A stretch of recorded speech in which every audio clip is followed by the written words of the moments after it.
name is Lynn Edward Newton, and today I would absolutely love to talk with y'all about something that is, in my humble opinion, of utmost concern to the world of education. Now, this would be the idea of lingual correctness in the classroom. Now, before y'all start to get all hot and bothered, let me draw you a little picture. Whenever I start to think on this issue, for some reason or other, foursquare, the most beloved of all recess activities, always pops into my head. Now, here's why. You see, everyone who takes part in this hallowed ritual of foursquare knows the basic precepts of the game, which are not too terribly difficult. However, it seems like every different group of kids comes up with different little rules that make the game different, but give it something of a spicy, dicey kick. Now, these rules are learned from whoever teaches them to play, and as they keep playing, they and the other kids they play with make more and more rules to go along with the other ones that they already know. I know that was confusing, I'm sorry. Now, this alone, I don't think is bad at all. I think it's awesome. It's cool. Man, it's just awesome. In fact, it gives the game variety and makes it way more interesting.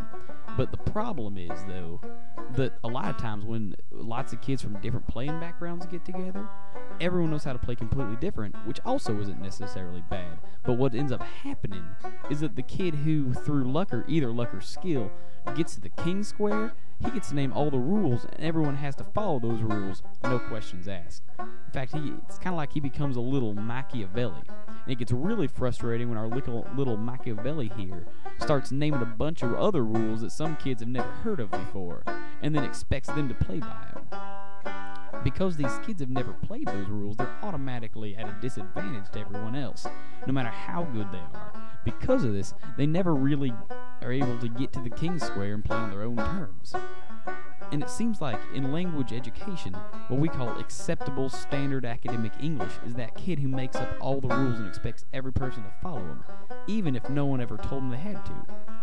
So when it actually comes time to play, these kids are often so gosh darn confused that they end up walking away and never picking up the ball again.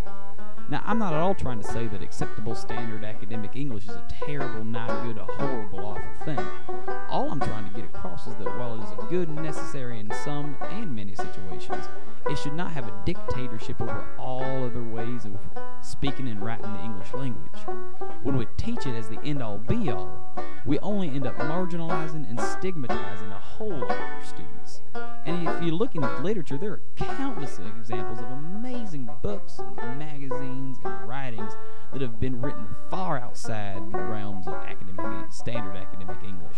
And we should be encouraging our students to challenge themselves to write in as many different voices as possible and think about the appropriateness of different speech and writing styles in different situations and contexts.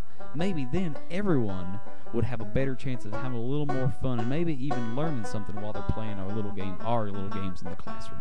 Thank you so much for listening. I hope you guys have an absolutely wonderful day. Bye.